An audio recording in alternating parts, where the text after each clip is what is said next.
Christmas എക്സാമിന് നമുക്ക് trigonometry എന്ന് ചോദിച്ചൊരു ക്വസ്റ്റൻ ആണ്. ഇവിടെ നമ്മൾ എന്ത് ചെയ്താൽ മതി? സൈൻ്റെ മൈനസ് ഫോർമുലയും കോസിൻ്റെ ഫോർമുലയും ആണ് ഇവിടെ വന്നിരിക്കുന്നത്. ഇവിടെ നമ്മൾ സൈനിന് വലിയ നമ്പർ ആയതുകൊണ്ട് ഒരു മൈനസ് ഒന്ന് പുറത്തെടുത്തിട്ട് നമ്മൾ എപ്പോഴും ചെയ്യുന്നത് നല്ലതായിരിക്കും. അപ്പോൾ sine 3x minus sine x വരും. ദെൻ ഡിനോമിനേറ്ററിൽ നമുക്കറിയാം cos square x minus sine square x നമ്മൾ ഫോർമുല പഠിച്ചിട്ടുണ്ട്. അവിടെയും നമ്മളൊരു മൈനസ് പുറത്തെടുക്കുക. അപ്പോൾ cos square x minus sine square x എന്ന് കിട്ടും.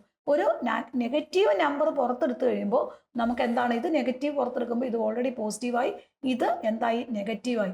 ഇവിടെയും നെഗറ്റീവ് പുറത്തെടുക്കുമ്പോൾ ഇത് പോസിറ്റീവായി, ഇതെന്തായി? നെഗറ്റീവായി. ഇനി നമ്മൾ എന്താണ്? ഇതിന് സൈൻ്റെ ഫോർമുല കൊടുത്താൽ മതി. സൈൻ്റെ മൈനസ് ഫോർമുലയ്ക്കകത്ത് ആദ്യം ഫസ്റ്റ് 1 കോസ് വരും. അപ്പോൾ 2 കോസ് ഈ രണ്ട് നമ്പർ ആഡ് ചെയ്തിട്ട് 2 കൊണ്ട് ഹരിക്കണം. That is 3x plus x divided by 2, that is 4x/2 വേണമെങ്കിൽ ഒരു സ്റ്റെപ്പ് എഴുതാം. Into sine 3x minus x by 2, that is equal to 2x/2 വരും. Divided by cos square x minus sine square x എന്ന് പറഞ്ഞാൽ നമ്മുടെ equation is equal to cos 2x വരും. ഇനി ഇതിനെ ഒന്ന് സിംപ്ലിഫൈ ചെയ്താൽ നമ്മുടെ ആൻസർ ആയില്ലേ നോക്കിയേ. അപ്പോൾ 2 അങ്ങനെ തന്നെ വരും. കോസ് 4xന്റെ പകുതി എന്ന് പറയുന്നത് that is equal to cos 2x വരും. സൈൻ 2x/2 എന്ന് പറഞ്ഞാൽ സൈൻ എക്സ് വരും.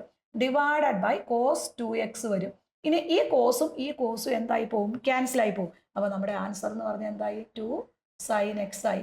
വളരെ സിമ്പിൾ ആയിട്ടുള്ള ക്വസ്റ്റ്യൻ ആണിത്. നമ്മുടെ യൂട്യൂബ് ചാനലിനകത്ത് വലിയ പ്രോബ്ലംസ് എല്ലാം ക്രിസ്മസ് എക്സാമിൻ്റെ സോൾവ് ചെയ്തിട്ടുണ്ട്.